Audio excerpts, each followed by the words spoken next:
Om Sahana Vavatu Sahanau Bhunaktu Sahaviryankaravavahai Tejasvinavadhitamastu ma vidvishavahai. Om Shanti Shanti Shanti. Narayanam Namas Naram Chaiva Narottamam Devim Saraswatim Vyasam Tato Jayamudirayet.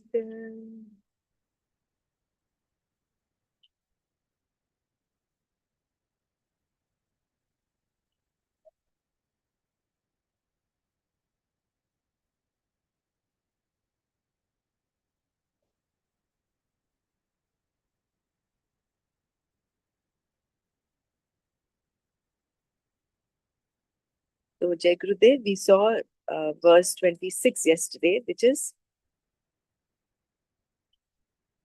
Shrotradin Indriyananye Samyamagnishu Juhvati Shabdadin Vishayananya Indriyagnishu Juhvati. And before that was the verse where different yajnas are being talked of, different disciplines as to how to. So, keeping the background of these rituals, the Vedic background of various rituals and disciplines are provided for the knowledge of Brahman unfolded by the Vedas. So the first of those we saw was Daivagna Vapare Yajnam Yajne Naivopa Juhvati. Karma yogis perform only those rituals that invoke the deities, while others, sannyasis, offer themselves by themselves unto the fire knowledge of Brahman.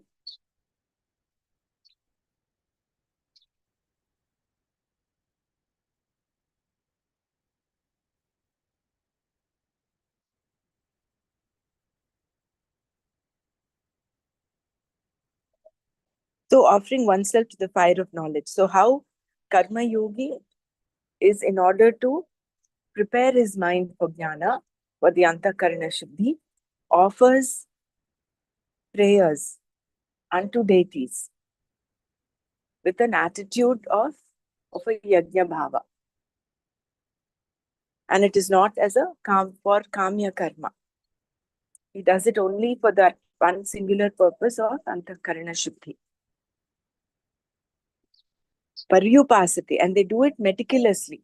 It's not that they just do it. They do it according to the rules, with Shraddha, faith, and bhakti.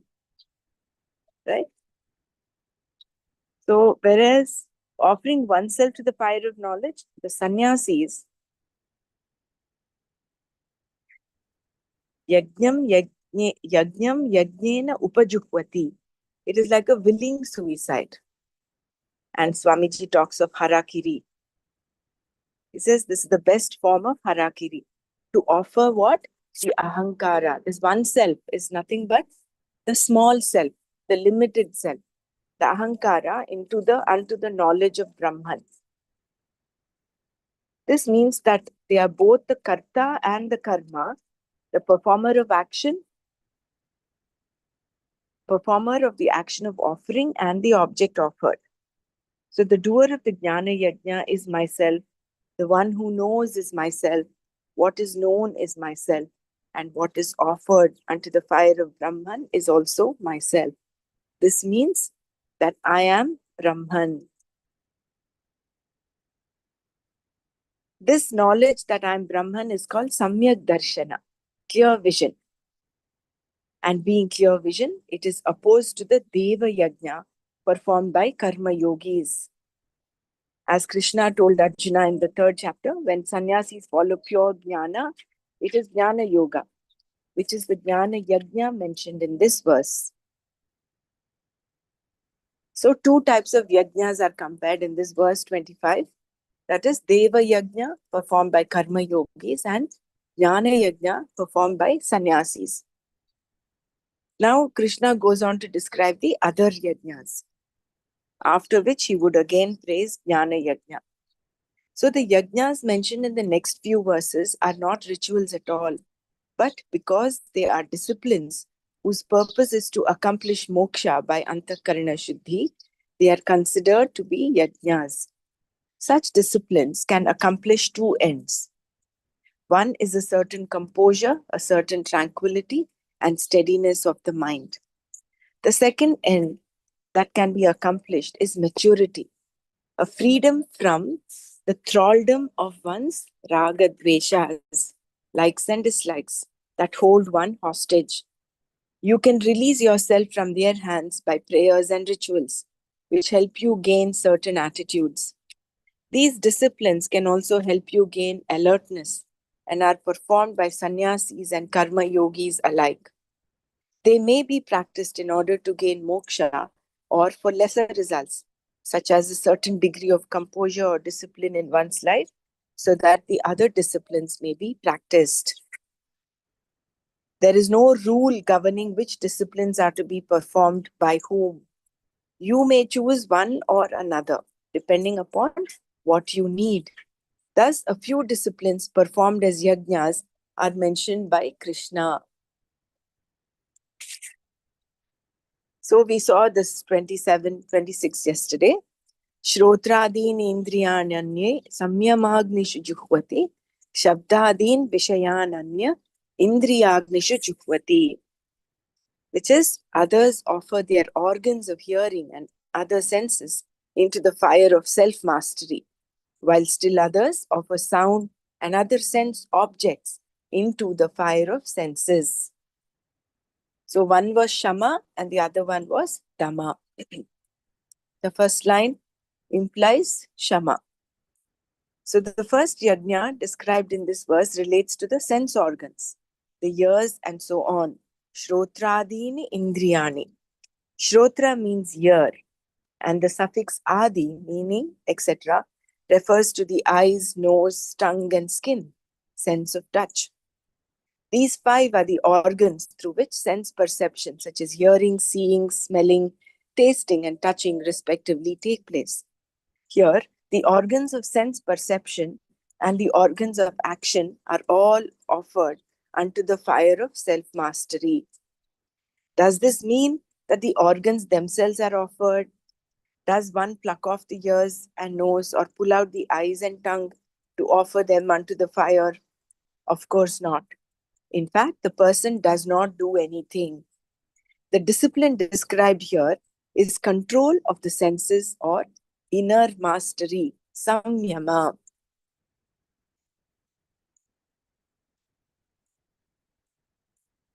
Having a say on your mind, self-mastery. It is like the tortoise, kurmongani va sarvashaha.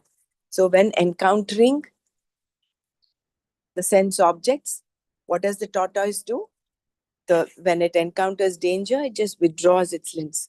Similarly, here you are mastering yourself. People who follow this discipline are practicing samyama, meaning that they do not go by their fancies. The senses are always going outwardly. And what are they? They're just reporters. They report whatever they see, hear, touch, feel, taste to the mind. And then the mind takes action.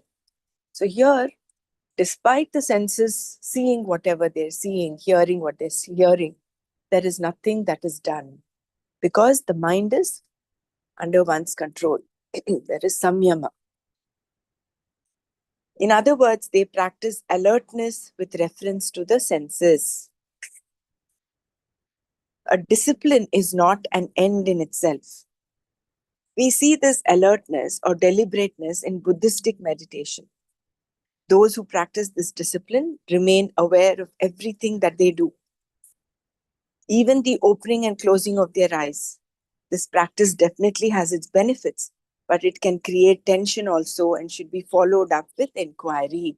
So, just having discipline is enough. That is not an end in itself, it is only to prepare the mind. So, discipline has to be followed by self inquiry. Inquiry should be the main emphasis, whereas the practice itself is a discipline, meaning that it is not an end in itself. This discipline is a means for gaining a certain composure. It's only to gain that stillness, steadiness of the mind, and purity of the mind. Thus, the first yajna mentioned in this verse is a discipline wherein the sensory activities dictated by fancies are offered unto the fires of self mastery. Samyama Agnishu. The sense organs being many, fire appears in its plural form here. It should be noted that it is the activities that are offered, not the senses.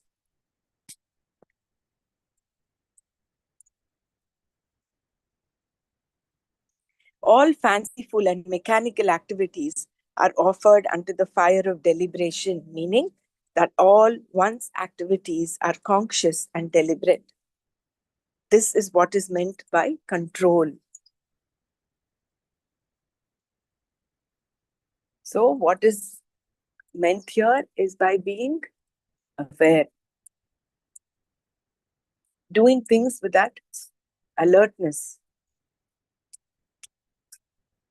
And you're not just following your fancies, you're not just overpowered by your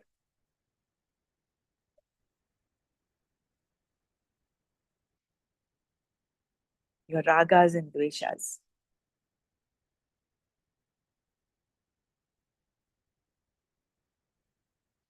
The other yajna described here is the offering of the sense objects, sound and so on, shabdadin vishayan, which include touch, form, taste, and smell.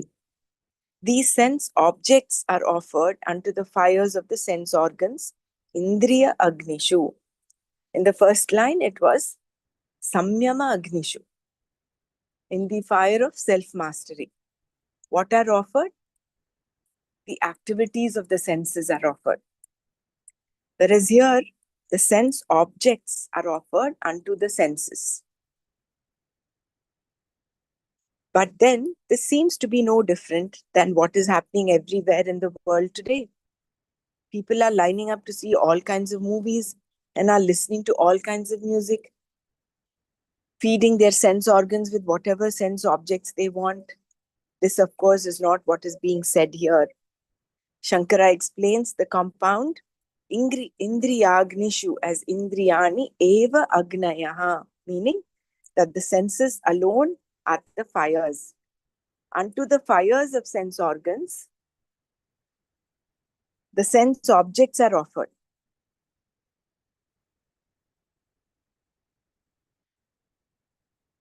Unto the fires of sense organs, the sense objects are offered. Taken literally, it would seem that sounds are offered unto the ears, forms are offered unto the eyes, smells are offered unto the nose, tastes are offered unto the tongue, and touch is offered unto the sense of touch. This is what we commonly do throughout our entire lifetime. Where then is the discipline here? We are talking about yajna, which means discipline. So, what is the yajna then? Because anyway, people are doing this. Anyway, all of us are doing this. We are offering sense objects into the senses day in and day out. And when the moment we wake up, discipline and activity. So, to clarify this point, Shankara says that for the people discussed in this verse, there is a discipline in all this. Just as a mother decides what her child should eat, how much and when, and this becomes a discipline for the child until he can decide these things for himself, so too, yogis follow certain disciplines. Some follow Shama, which is mentioned in the first line of this verse, and others follow Dhamma, mentioned in the second line. The senses are offered with a certain discipline. How much to see, how much to hear, how much to talk, how much to walk, and so on. Knowing how much to eat, for example, the person eats no more. Just give me a second.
So, where were we?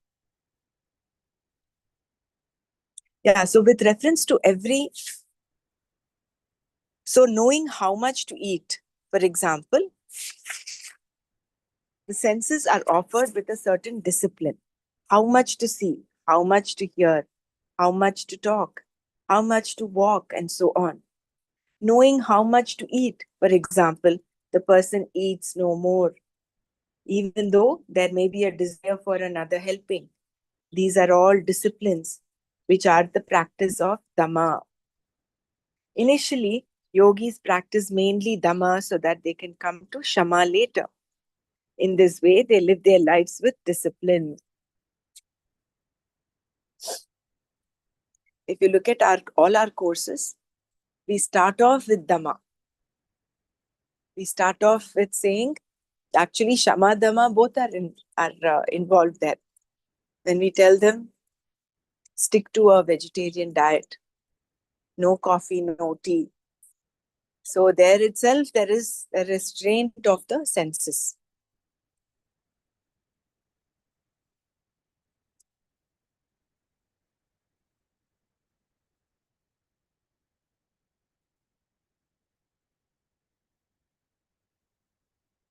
So with reference to every sense organ, there is a sense object. The yogi offers the sense objects to the sense organs, but he or she holds the trump card, as it were. The sense objects do not carry the person away. Even though he or she lets the sense organs go out into the world, the person practices restraint, dhamma, by ensuring that only dharma is followed, not adharma. The yogi feeds the sense organs with whatever is proper, aviruddha. Aviruddha means that which is unopposed to one's pursuit of or conducive to one's welfare. This point is crucial in understanding the meaning of yajna here. Without harming his pursuit, without hurting the dharma, the yogi perceives and enjoys the sense objects, feeding the sense organs in a manner that is conducive to his pursuit of knowledge. So, although everybody who is feeding the senses with the sense objects seemingly is doing this yajna, but here there is a clause that comes in. What is it? That he does it with whatever is done proper. Yogi feeds the sense organs with whatever is proper. That is which is aviruddha. That is number one, it does go according to dharma. It is not adharmic, it is dharmic, and it is conducive to one's welfare. And it is not opposed to one's pursuit. So it is based on a dosage, how much to eat, how much to talk, how much to walk. So basically it is coming back to moderation. Yuktahara viharasya yukta cheshtasya karmasu yukta swapnavabodhascha yogo bhavati dukkha. Yogi bhavati dukkha. That is, I think, in the 6th chapter, where Krishna talks about moderation in activity, in rest, in eating, in sleeping.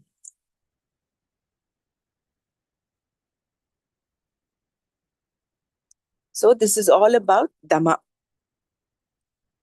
So it is not just Dhamma, it is how you are, it's not like you're not reaching out to the sense objects or perceiving the world, enjoying the world, but you're doing it in a dharmic fashion, and it is conducive to your growth, to your welfare in this pursuit, where in the pursuit of moksha.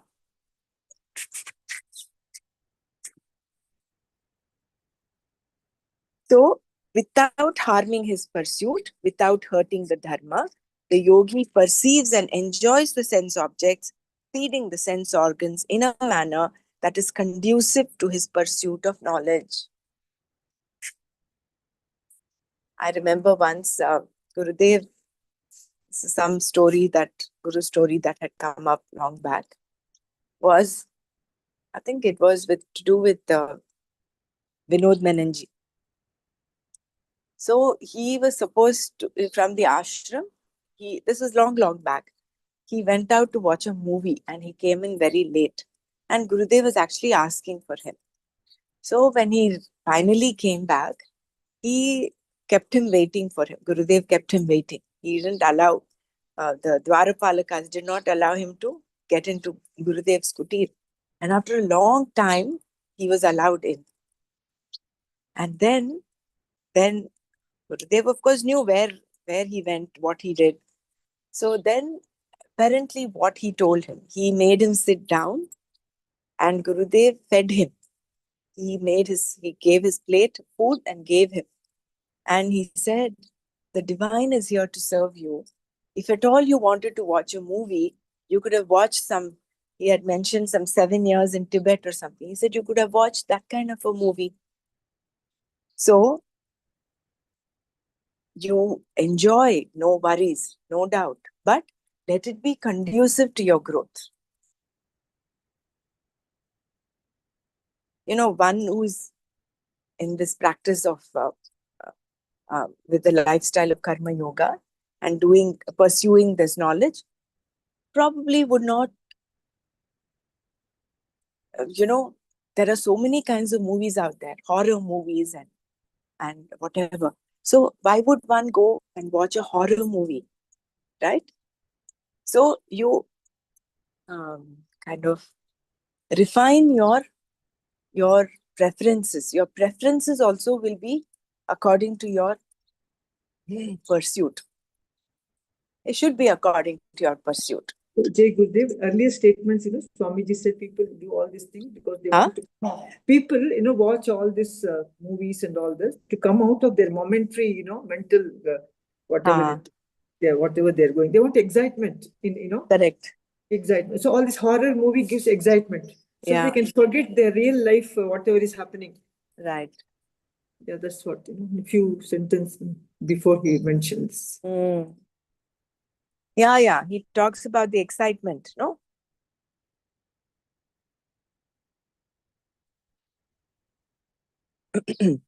That is true. People want to escape from the reality. That's why they go and watch movies and all these things, horror movie and all these things. Just that is why, see, any of these disciplines which is not backed by self-inquiry is a waste. It only remains a discipline. For what use? Very big. It's like all the agoras.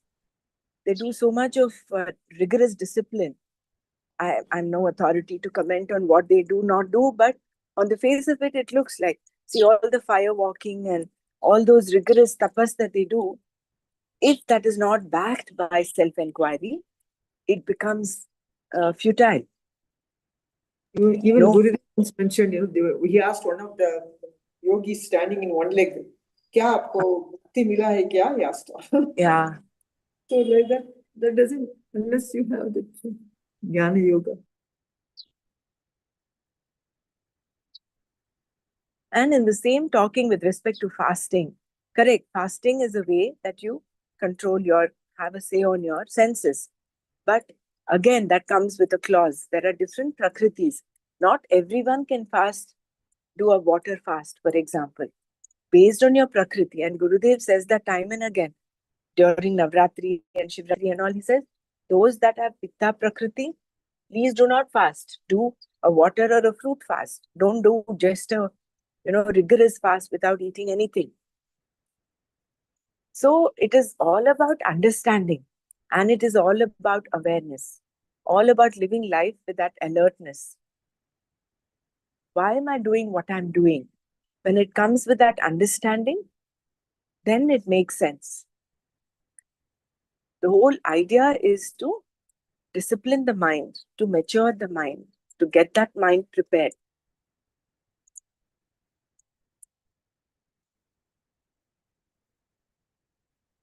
So the word juhvati in this verse is also important.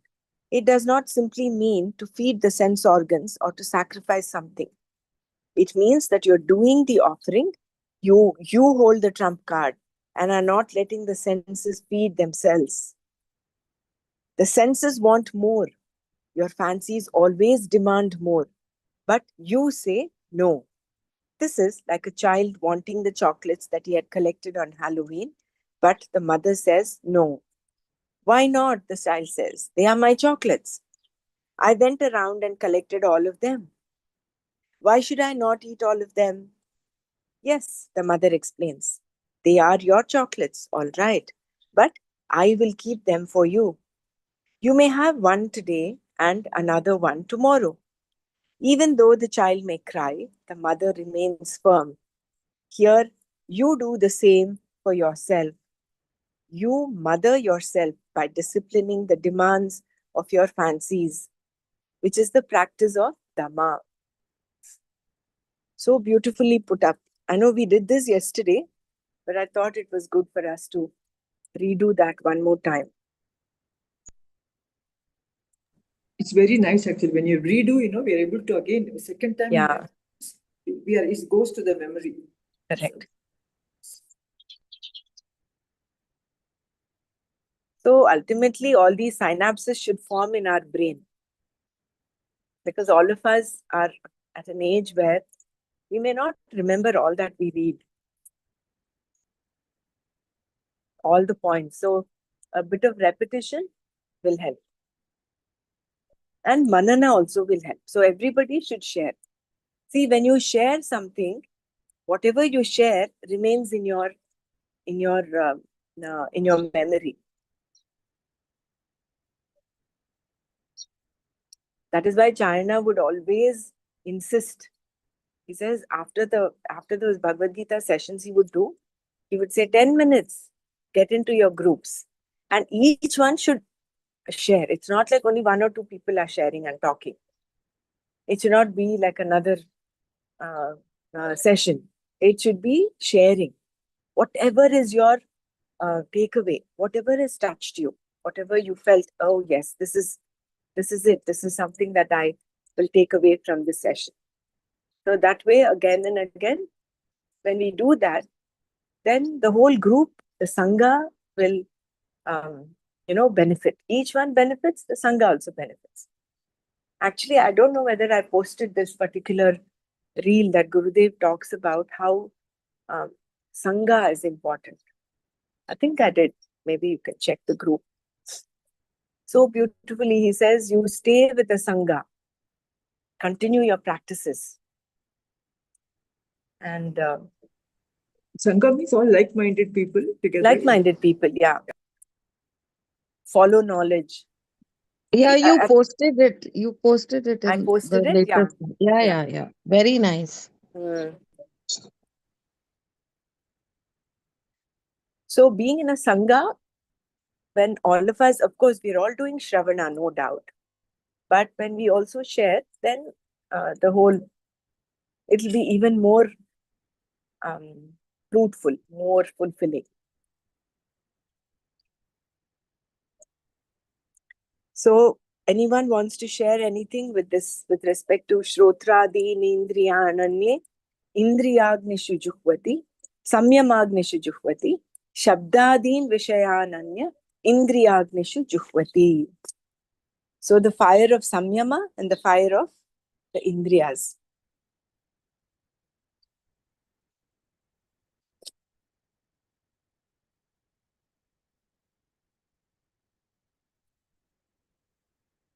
Further, Krishna says, Sarvani Indriya Karmani, Prana Karmani Chapare, Atma Samyama Yogagnau, Jukvati Jnana Deepite. Apare, others, Jnana Deepite, lighted by knowledge, Atma Samyama Yoga, Yoga Agnau, in the fire of self-mastery, Sarvani, all, Indriya Karmani, activities of the senses, Prana Karmani, activities of the organs of action, and the actions of the pranas, Cha and Juhvati, offer. So, Apare Jnana Deepite, Atma Samyama Yoga Agnau, Sarvani Indriya Karmani, Prana Karmani, Cha Juhvati. Others offer all the activities of the senses and the organs of action unto the fire of self-mastery lighted by knowledge. The seekers discussed in this verse are sannyasis but not jnanis.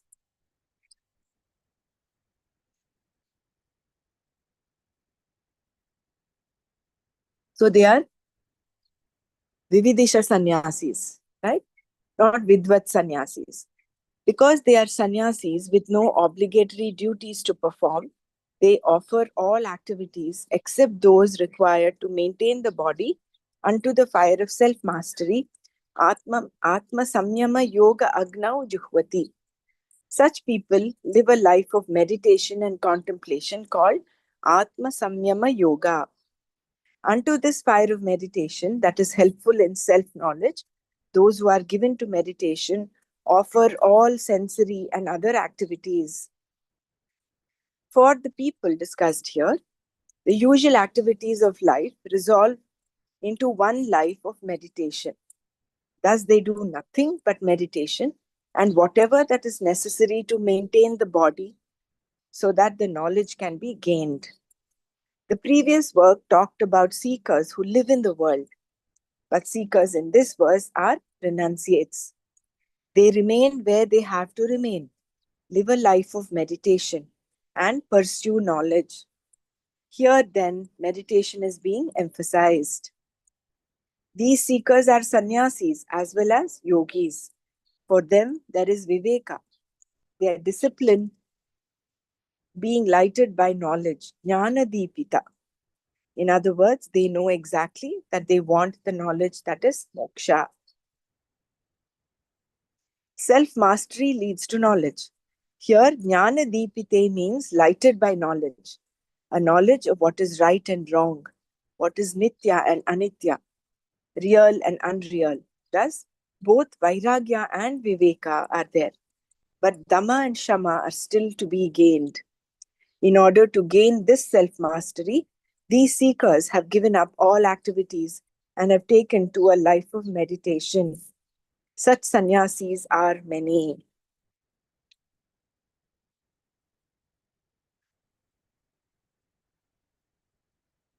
So in the next verse, Krishna describes more yajnas. Let me read this one more time.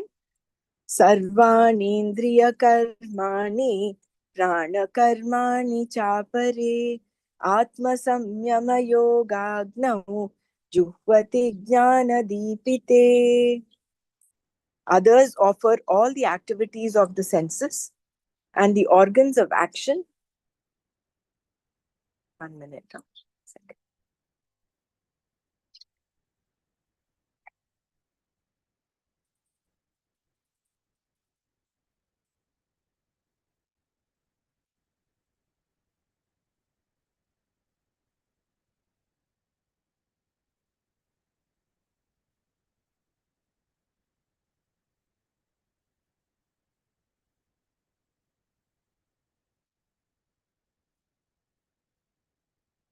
Others offer all the activities of the senses and the organs of action unto the fire of self-mastery lighted by knowledge. The seekers discussed in this verse are sannyasis, but not jnanis. Because they are sannyasis with no obligatory duties to perform, they offer all activities except those required to maintain the body unto the fire of self-mastery. Atma Samyama Yoga Agnau Juhvati. Such people live a life of meditation and contemplation called Atma Samyama Yoga. Unto this fire of meditation that is helpful in self-knowledge, those who are given to meditation offer all sensory and other activities.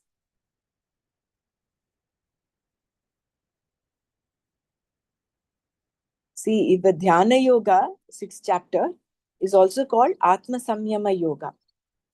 So, Atma Samyama is equivalent to meditation. So, unto this fire of meditation that is helpful in self-knowledge, those who are given to meditation offer all sensory and other activities. Meditation brings about that antakarana nishchalatva, naishchalya, that steadiness and that stillness in the mind. For the people discussed here, the usual activities of life resolve into one life of meditation. Thus, they do nothing but meditation and whatever that is necessary to maintain the body so that the knowledge can be gained. The previous verse talked about seekers who live in the world. It's all about senses, sense organs, and sense objects, right? The previous verse. Whereas here, but the seekers in this verse are renunciates. They remain where they have to remain, live a life of meditation, and pursue knowledge. Here then, so they are not even the question of fancies and ragadveshas and all that is already taken care of by them. So they have crossed that part. Their mind is mature. That is why they've taken to sannyasa in the first place, right? So, because unless the mind is mature and ready, one cannot take to true sannyasa. I mean, they may be wearing orca robes, but that doesn't mean they become sannyasis. So, becoming true sannyasis requires a degree of maturity. So, they remain where they have to remain, live a life of meditation and pursue knowledge. Here, then, meditation is being emphasized. These seekers are sannyasis as well as yogis. For them, there is viveka, their discipline being lighted by knowledge. Jnana Deepita. So, what is the discipline they follow? That of meditation. And how is that? That is lighted by knowledge. In other words, they know exactly that they want the knowledge that is moksha. They're not yet jnanis. They're still work in progress, but they know that this is what they want. This is what is required. Self-mastery leads to knowledge. Here, jnana deepite means lighted by knowledge. A knowledge, yeah. So what is this knowledge? This knowledge of what is right and wrong, what is real, unreal, what is nitya, anitya. Thus, both vairagya and viveka are there, but dhamma and shama are still to be gained. In order to gain this self-mastery, these seekers have given up all activities and have taken to a life of meditation. Such sannyasis are many. So, any sharing before we go on to the next verse?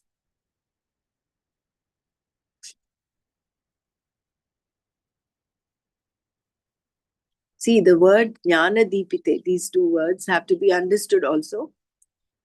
The light of knowledge, lighted by knowledge. And what is that knowledge? That amounts to viveka and vairagya. Why? Because this person still has not gained jnana. He's a sannyasi. We might argue, what is the need for a yajna for a person who's already a jnani. So this person is a sannyasi who is still not become a jnani, who still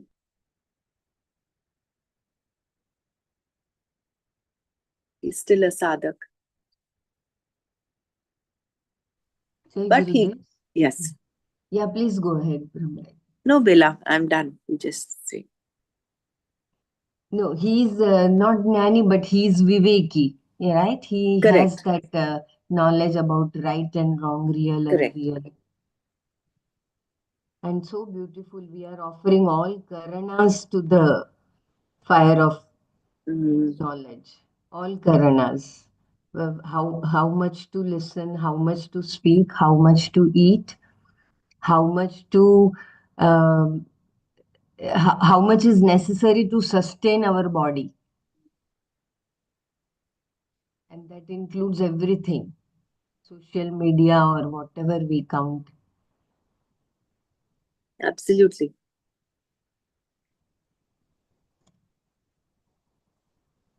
Yeah, Jitendriya, Sanyamendriya.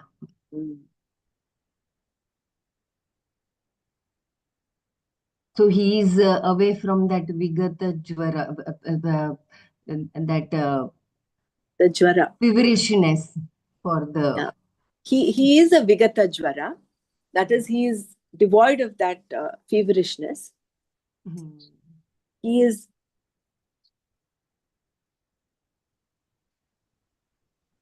Tatvagnya, he knows the reality.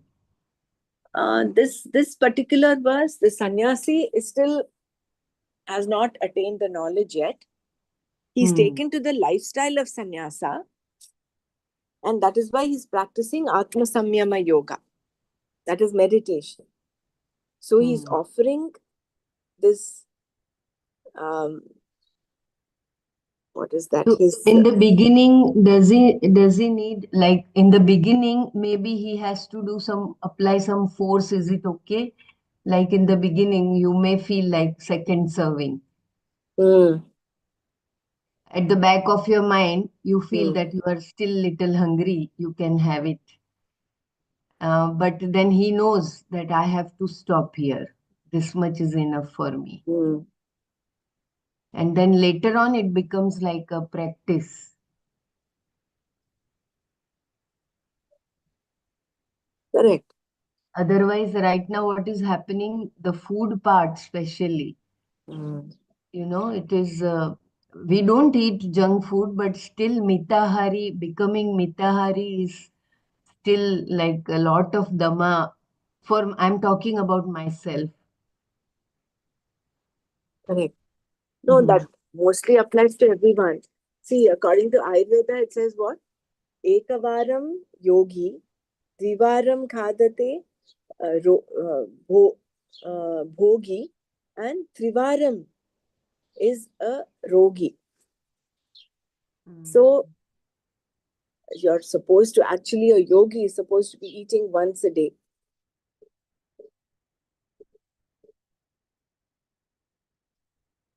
Twice a day. Again, here we cannot be hard and fast. We have to go according to our prakriti. But what I'm saying, what you said very rightly, is there is a lot of indulgence in the senses. See, if you go back to that previous verse, it says, which is according to dharma, number 1. So where what is taken care of? The lobha is taken care of. Greed is taken care of. You don't want more and more. You're not parigraha. You don't want to accumulate. You take as much as required. And the second aspect is it should be conducive to your growth. So if you eat so much, what will happen? It will, of course, disturb your vata. Yeah, lethargy follow. Lethargy comes. Yes, Tamas yes. comes in. So Very true. is tamas going to help you in your pursuit of knowledge? Next morning, you can't get up. You say, oh, I'm lazy. You feel like sleeping a little more. So there goes your sadhana. So what I'm saying, it's like a domino effect. That is why Ayurveda is so beautifully has a beautiful routine in Dinacharya. We just finished a Dinacharya course with Dr. Sharika, and I would highly recommend all of us to if at all she's doing it again, or if anybody is doing the dinacharya, please attend, because that will set your daily routine into a practice which is conducive for your health. See, unless we are healthy in our body, the mind will not be aligned. Mind and body are so connected. So in order for us to, that is why health in all aspects is required. Physical health, mental, emotional. Dee, if you get a Dincharya course again workshop, please share Yeah, it. I don't remember whether last time I shared it in this group, but I think I shared it individually with some people. Next time, yes, I will certainly let you know. So she takes it once in a month, something No, like that? no, this is after a long gap. She took one during COVID, and then after a Okay. long gap, I got to know she's taking again. And it was June 13th and 14th. And it was nice to revise, because it's good to get back into the groove. Yeah, yeah. So, Brahmraji, whatever courses you do, just share it, maybe in the group or individually. I have Yeah. seen over the years it carries a lot of weightage. Hmm. Thank There you. is whoever's not done Sanyam 1, there is one online Sanyam that's happening. I shared it with Bela because she was asking about that, but I'll share it in the group as well. Yeah, but I would look forward for this Dincharya. Yeah, Thank certainly. you. Yeah.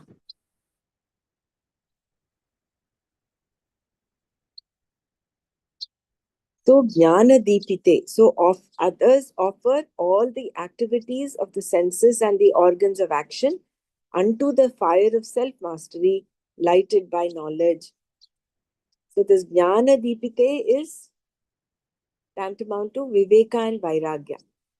What is real, what is unreal, what is Nitya, what is Anitya, what is right, what is wrong. So all the activities of the senses, sense organs, senses and organs of action. Prana karmani chapare. So it's not just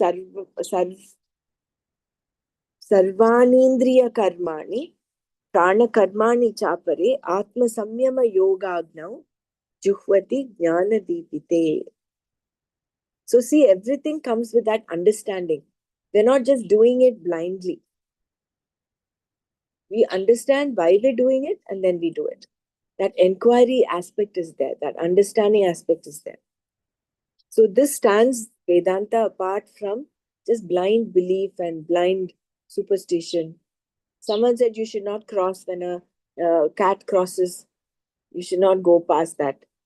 That's again some blind belief. But understanding why, if at all there is a reason. Of course, not every time you understand. See, that also comes with a clause, because our understanding of Maya comes with a bit of Shraddha. There is some things you understand, some things you take with that, go along with that Shraddha. Shraddha and the Bhakti.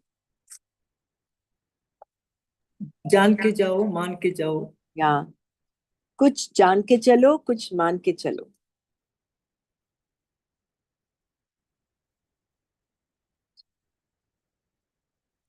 But when it comes to these disciplines, it is best to, it is coupled with inquiry, coupled with understanding, coupled with maturity. See, I remember that we've shared that story several times here. Is if you really understand, see, this person who was driving Gurudev in and out of Bangalore, he had this practice whenever he's uh, leaving or driving, he would go take blessings from Gurudev's picture. So he was there in the ashram, and one day he was asked to drive Gurudev. So Gurudev is sitting there in the car. So he said, wait, I will just come. And he went inside, took blessings from the photograph and came. So he has Sakshat, he's sitting there in the car. So if he had done it with little bit of understanding, it's true, it's a nice discipline he has, taking blessings and going. But that discipline became a binding factor for him. He was bound by that discipline. That is why Gurudev says sometimes you break the pattern. Sometimes we get so caught up in our own discipline. If you don't do that, you feel uncomfort, which is good. I mean, that is how your discipline builds. But you should not become so bound that if supposing for one day you miss it, it should not be, oh my, everything is gone and you start blaming yourself. No. Therefore, there comes understanding needs to come. Why are we doing? Yeah, you rightly said the inquiry is very important, even though we have the Viveka and Vairagya, Mm, but it is self inquiry which will hold us mm, and not control us. mm.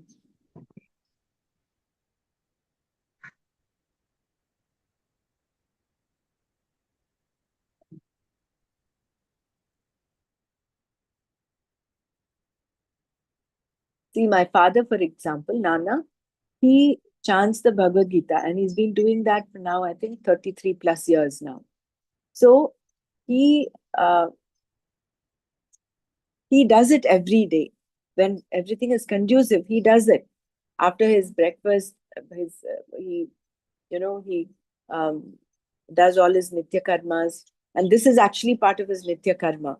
So he sits and does the whole reading in one go. He doesn't even break anywhere.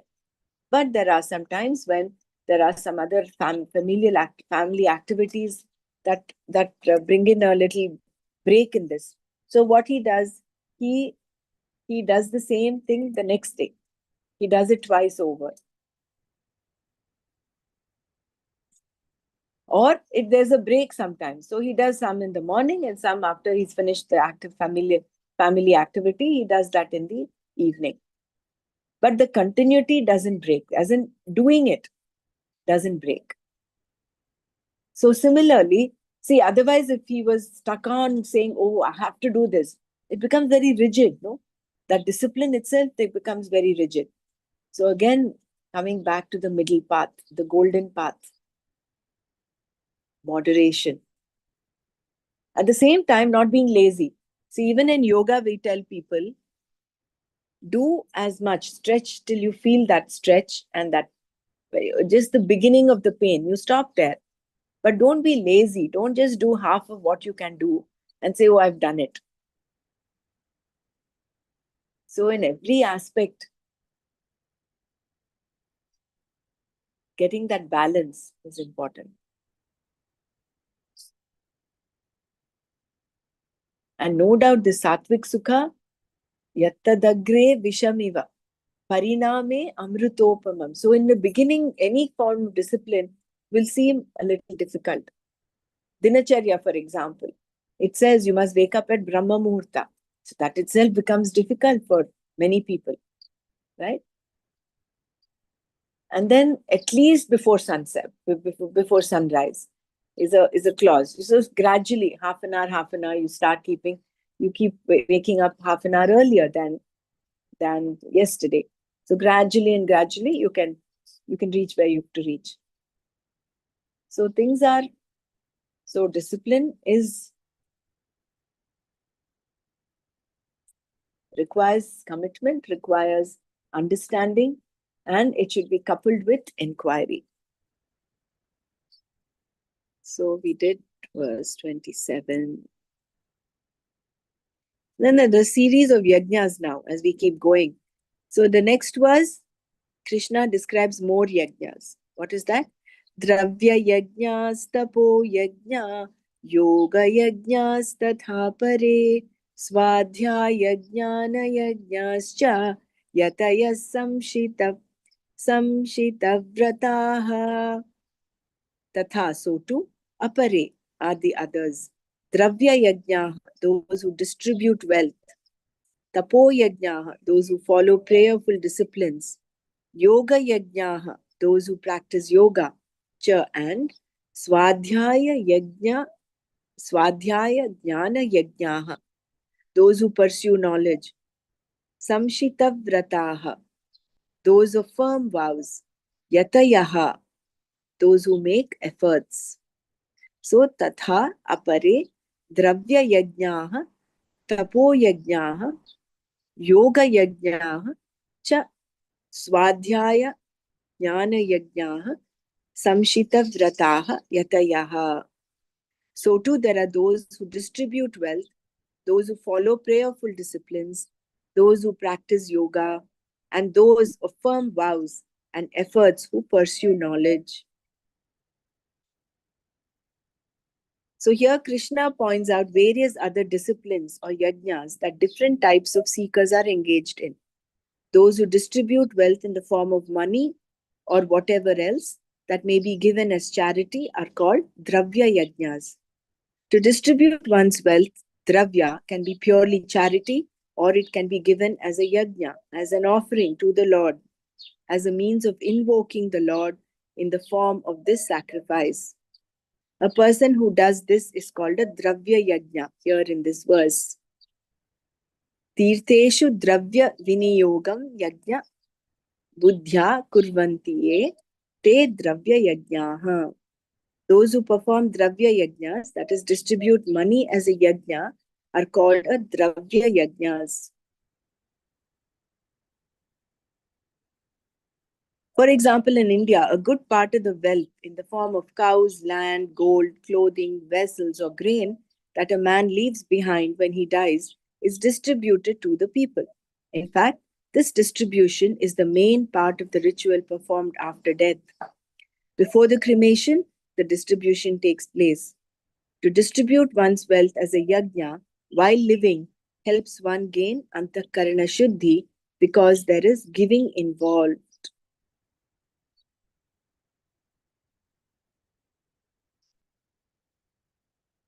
Another set of seekers described in this verse are the tapo yajnas.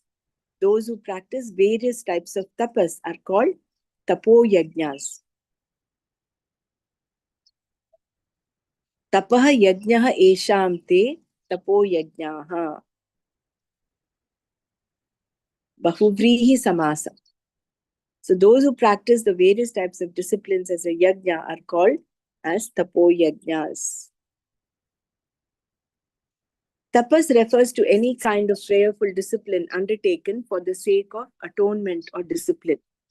The vows that one takes are also tapas. Some people, for example, take a vow of not eating on Ekadashi, the 11th day of the moon, each month and spend the day in prayer. Such people are called tapo yajnas. Tapas is not just any discipline, it is a prayerful discipline. Otherwise, even jogging and aerobics would become yajnas. Here, the attitude is religious and therefore is again for antakarana shuddhi. Those seekers who follow Ashtanga Yoga, eight-limbed yoga, are called Yoga Yajnas. Ashtanga Yoga is a prayerful discipline wherein the Lord is worshipped. Ishvara Pranidhanam is one of its prescribed observances, niyamas. Still others who are Yata Yajna, Yatayaha Samshitavrataha, people of effort and people whose vows are very clear, are Swadhyaya Jnana Yajnas, those who follow the discipline of study and knowledge. Swadhyaya Yajna refers to those who learn to chant or recite their own Veda. There are some people who have learned the Veda in this way, do nothing but recite a portion of it daily. Such people are called Swadhyaya Yajnas. Those who perform the Yajna of Swadhyaya and those who study Vedanta, who inquire into the Vedanta Shastra, are called Jnana Yajnas. Those who perform the yajna of pursuing knowledge, jnana. Here, the Swadhyaya Jnana Yajnas are the people of great effort, Yatayaha, whose commitment to the knowledge is complete, Samshita Vrataha. And these people do both these yajnas and are therefore referred to as Swadhyaya Jnana Yajnas in this verse. Other seekers follow the discipline of pranayama or breath control, one of the 8 limbs of Ashtanga Yoga, which is also looked upon as a yajna, as we shall see in the next verse. So, Dravya Yajna, Tapo Yajna, Swadhyaya. Swadhyaya Jnana Yajna, and a Yoga Yajna, Ashtanga Yoga. So we'll close here. We went beyond time today a little bit. We'll repeat this verse tomorrow and carry it forward. Om Loka Samasta Sukhino Bhavantu. Om Shanti Shanti Shanti. Om Tat Sat Shri Krishna Parnamastu. Jai Gurudev.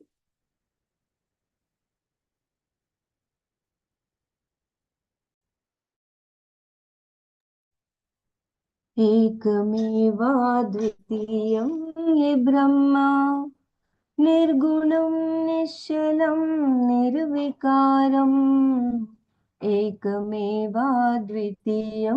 ये ब्रह्मा अत्र वेदान्तमेव प्रमाणम् बोधक सद्गुरु तत्त्वनिष्ठः ईश्वरानुगृहीतेन वेद्यम् एकमेवाद्वितीयं ये ब्रह्म ज्ञानगम्यं तुरीयं हृदिस्थम् आत्मरूपं हि तत्-येन ज्ञातम् सोऽध्वनः पारमाप्नोति सत्यम् एकमेवाद्वितीयं ये ब्रह्म ब्रह्मज्ञस्य तु ब्रह्मैव सर्वम् नास्ति मोहो भयं नैव दुःखम् तस्य स्वानन्दमग्नं हि चित्तम् एकमेवाद्वितीयं ये ब्रह्म निर्गुणं निश्चलं निर्विकारम् एकमेवाद्वितीयं ये ब्रह्म एकमेवाद्वितीयं ये ब्रह्म ब्रह्मैव सत्यं